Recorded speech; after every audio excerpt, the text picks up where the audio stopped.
Hello বন্ধুরা, welcome to my new blog video. আজকে যাচ্ছি আমাদের ইটাবেড়িয়া মহামেয়া রাইস মিলের আয়োজনে রক্তদান শিবির।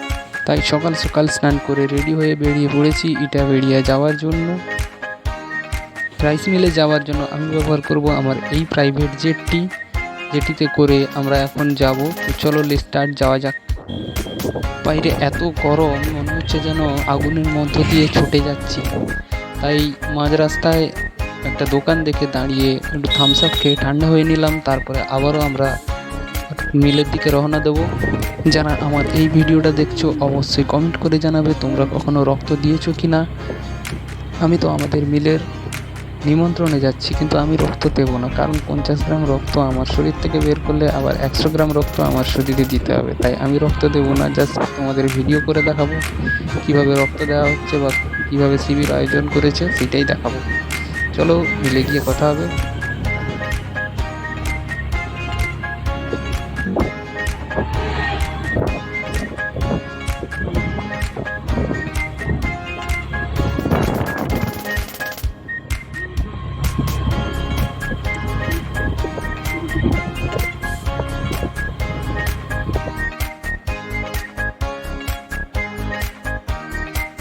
অলরেডি পৌঁছে গেছি মহামেয়া রাইস মিলের সামনে। ভেতরে গিয়ে দেখবো কতটা কি অ্যারেঞ্জমেন্ট হয়েছে রক্তদান শিবিরের। তো সম্পূর্ণ ভিডিওটা দেখতে থাকো, এবং যদি ভিডিওটি ভালো লেগে থাকে লাইক, শেয়ার, কমেন্ট, সাবস্ক্রাইব করে আমার পাশে থেকো। তো ভেতরে গিয়ে দেখবো অ্যারেঞ্জমেন্টটা কেমন হচ্ছে। এই যে রান্না হচ্ছে, যারা রক্তদান করবে তাদের জন্য এখানে খাওয়া দাওয়ার ব্যবস্থা রয়েছে। শেষে রান্না হচ্ছে, এদিকে ডেকোরেশন করা হয়েছে। ঠিক এই জায়গাটায় রক্তদান শিবিরটি আয়োজিত হবে। এখন পুরো ফাঁকা, কারণ কেউ আসেনি এখনো, পরপর পৌঁছে যাবে।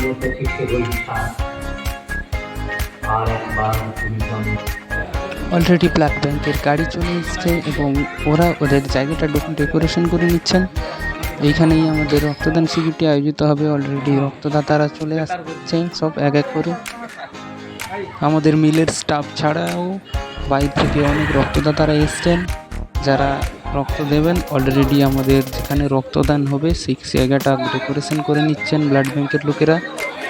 তো দেখতে থাকুন, কিছুক্ষণের মধ্যেই রক্তদান শিবির শুরু হবে। অলরেডি রক্তদান শিবির চালু হয়ে গেছে।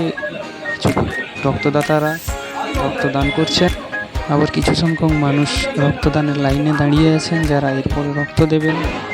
এখানে রক্তদান শিবিরের আয়োজনে প্রত্যেক রক্তদাতাদের জন্য টিফিন এবং গরম দুধ, তার সঙ্গে একটা করে গাছের ব্যবস্থা রয়েছে, তার সঙ্গে একটা করে টিফিন কৌটোর ব্যবস্থা রয়েছে। তারপরে সবশেষে দুপুরে খাওয়ার ব্যবস্থা রয়েছে।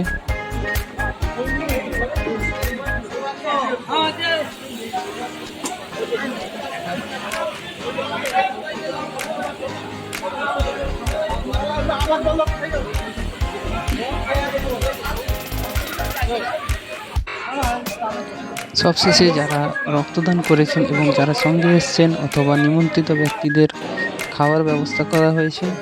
তো এই ফাঁকে আমি এখানে খাওয়া দাওয়া সেরে রেডি হয়ে বাড়ির উদ্দেশ্যে রওনা দিলাম।